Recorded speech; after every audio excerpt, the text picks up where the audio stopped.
Before you listen, if you enjoy the stories and want to hear more, then please consider subscribing. Most of you listening aren't subscribed, so please take this time to subscribe. Turn on notifications so you'll never miss a story and be the first to hear. You'll also be supporting me. Thank you.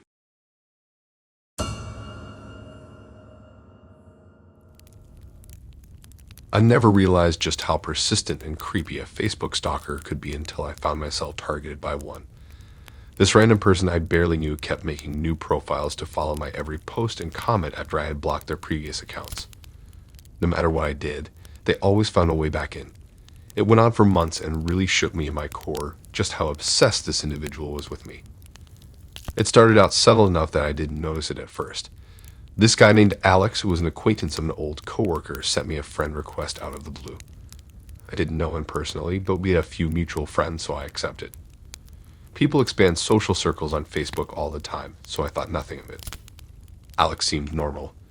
He would like or comment on my posts every once in a while, but it was always generic reactions like, haha, nice, or cool pic. I would exchange similar short pleasantries on his posts to be nice. We were not super active on each other's pages, just casual acquaintances. But gradually, Alex's behavior started shifting. He began liking and commenting on everything I posted, even just mundane life updates. If I didn't acknowledge his comments, he would message me asking if I had seen it. A guard started to go up a bit. One day I posted a selfie before a night out with friends. Alex left a comment saying, "Wow, you are so beautiful. Let's hang out soon, sexy." I was shocked by the outright flirtation on a public post and simply deleted the comment without responding. Alex apparently did not appreciate me removing his vulgar remark. He sent me an angry message demanding to know why I was playing games with him and that he thought we had something special. I was floored. We had barely interacted. I told him firmly I was not interested and to please leave me alone. I hoped that would be the end of a weird situation, but instead things escalated. Alex started leaving increasingly obsessive comments, telling me how perfect I was and how lucky he was to have me in his life. He would tag me in romantic poems and song lyrics. It was getting out of control. I blocked Alex, thinking that would put an end to the relentless contact from him.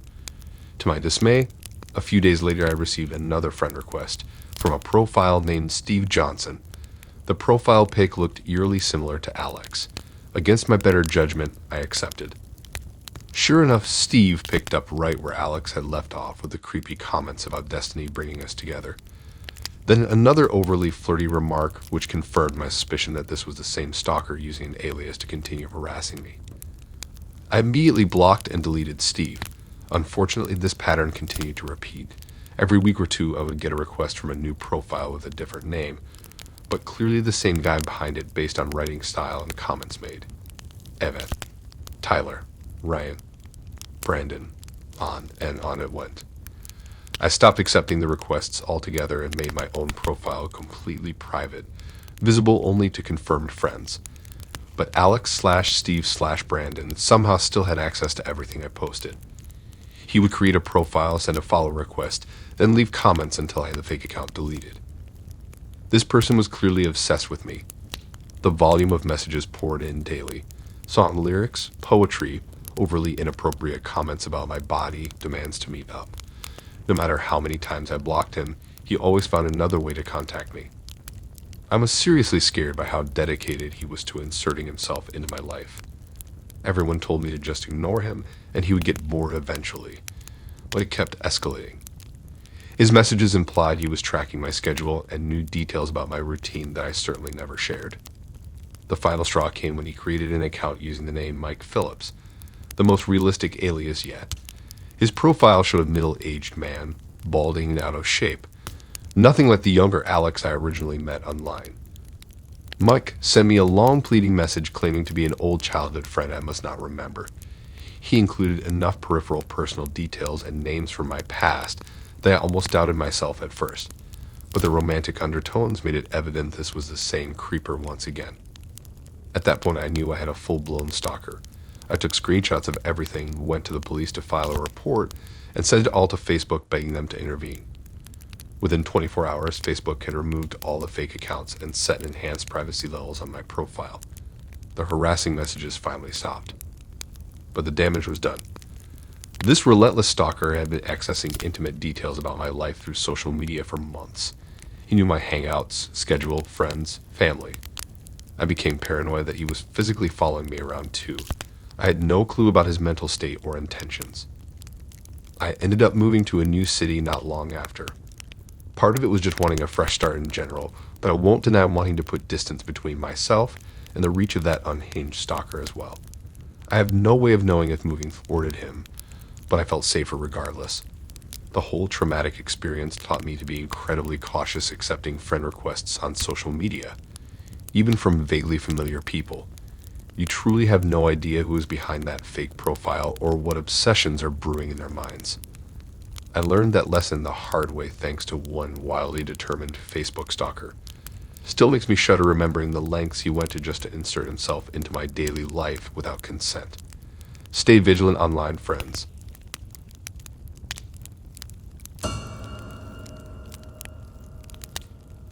Falling victim to an elaborate catfishing scheme has to be one of the most humiliating experiences I've ever endured. I genuinely believed I was building a relationship with this incredible girl I met on Facebook. Little did I know Rebecca was a complete fabrication carefully crafted by a bored troll looking to manipulate me. The months of lies and deception really did a number on my self-esteem. It all started when I got a flirty friend request from a super attractive girl named Rebecca. Her photos showed a petite blonde, definitely my type. We had one mutual friend which seemed to legitimize her, so I excitedly accepted the request. I figured maybe she was interested in me romantically and wanted to chat. Rebecca immediately started messaging me after we connected. She was so bubbly and interested in my life right off the bat. We'd talk for hours daily about our jobs, families, hobbies, every topic under the sun. It felt like we'd known each other for years. I was definitely crushing hard as the weeks went by. Rebecca just got me in a way no girl had before. We could chat endlessly or about deep emotional issues with equal connection. My feelings grew stronger by the day. When I hinted to Rebecca that we should meet up in person, she would gently change the subject. She was somewhat vague about her exact job and living situation when I asked follow-up questions too, but I brushed it off since everything else felt so real. Things got more serious when Rebecca confessed she was starting to fall for me and thought we should make our relationship official. I was over the moon. We switched our statuses to in a relationship and started sharing mushy love posts. A part of me did find it odd we were dating exclusively online, but Rebecca avoided video chatting, claiming she was shy on camera. I tried to arrange in-person dates too, but she always had an excuse.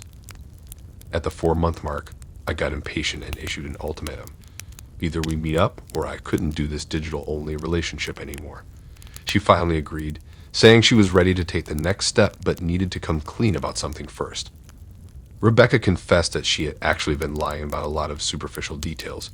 She was really Christine, 2 years younger than her profile stated and from a different city, but said she truly cared for me and hoped I could forgive the white lies.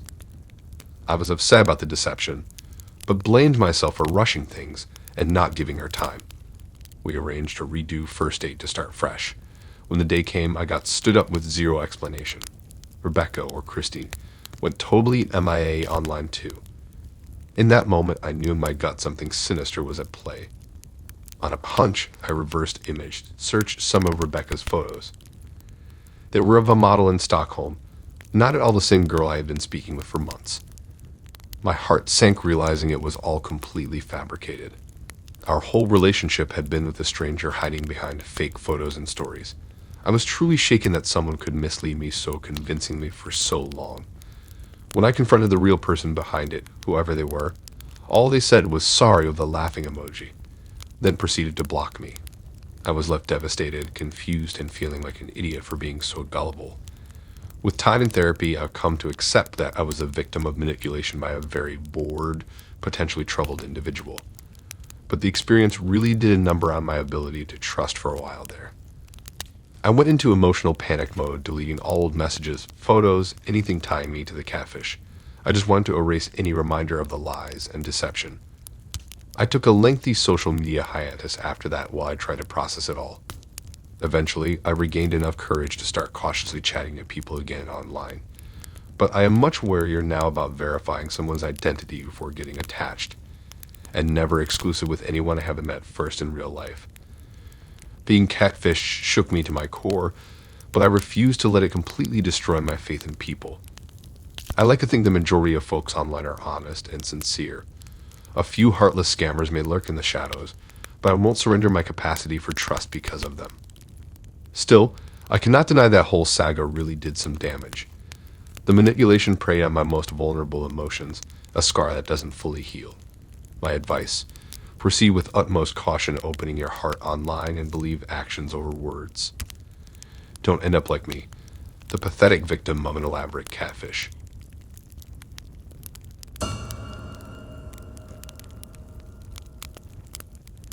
I try to avoid heated arguments online, but every once in a while an issue gets me fired up enough to speak my mind in the comments. Little did I know, casually sparring with a stranger on a friend's Facebook post would end with him tracking down my address and making threats. The escalation from political debate to personal harassment really rattled me. It started innocently enough when a friend shared a news article about a controversial proposed law our state was considering. I skimmed through the comments as I often do just to gauge reactions on both sides of the issue. One guy, named Mark according to his profile, had left some over-the-top rants, accusing anyone supporting the law of being a traitor. Even though I disagreed, I typically wouldn't engage that type of rhetoric. But Mark's increasingly aggressive comments started really rubbing me the wrong way. He was attacking anyone remotely dissenting, including making inappropriate remarks toward the women stating opinions. I felt compelled to step in and call him out. In a long reply, I laid out my reasoned stance and cited evidence contrary to his claims, and asked he refrain from personal attacks on other commenters, merely adding to the discussion. I tried to be as diplomatic as possible. Well, that did not sit well at all with Mark. He lashed out at me for being arrogant and told me to go away in vulgar terms. I reported and blocked him, wanting no part in such ignorance. For a couple weeks, I forgot all about the unpleasant interaction with Mark. Then out of the blue, I got a Facebook message request from Mark on a brand new account. My guard immediately went up, given our last encounter. In the messages, Mark taunted me, asking if I had missed him and whether blocking him gave me a false sense of security. He said I wasn't as anonymous as I thought, that he had ways of finding out who I really was. I told him firmly to stop contacting me in any form or I would get authorities involved.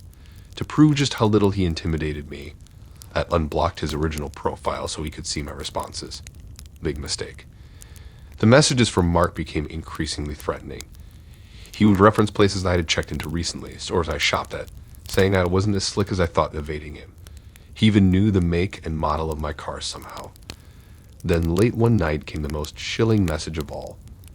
Mark described in vivid detail the exterior of my house, everything from the trees in front to the color of the door, and that he hoped I slept well because I never knew who could be right outside. Absolute panic set in realizing the stranger had tracked down my residence. I immediately grabbed screenshots, wrote down details of all contact with Mark, and went to the local police station right then and there. The officer I met with was incredulous at first, dismissing online threats as bluster. But when I showed him Mark's detailed reference to my home, his tone changed. He agreed that crossed a line into clear harassment. I provided everything I had to hopefully get a restraining order on Mark. The officer advised removing any searchable personal info, boosting security if possible. He also contacted Facebook to try to get Mark's accounts removed for terms violations. Those next few weeks waiting to hear if action would be taken against Mark were tough. I became watchful any time I went outside, worried he would appear. I knew his threats were just meant to frighten me, but they were working. Thankfully, with time, the pounding in my chest whenever my phone lit up did subside. I never heard from or saw any sign of Mark again after providing documentation to the authorities. But that whole nightmare definitely shook me. It was a wake-up call about how easily personal details can be found online by anyone motivated enough. I resented losing my overall sense of security thanks to one angry stranger's obsession. I went into autopilot trying to remove identifying info from my social media after that.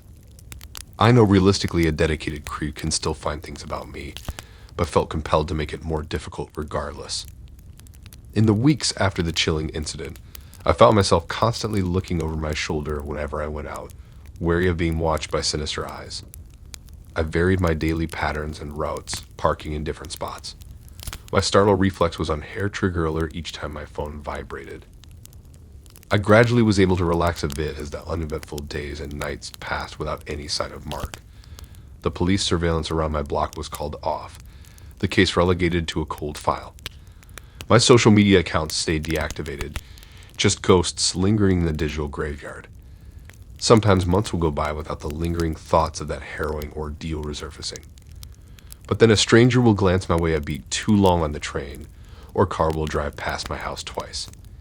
And in those moments, the old feelings of vulnerability are renewed, the sense that we are all perhaps closer to the darkness than we dare to believe.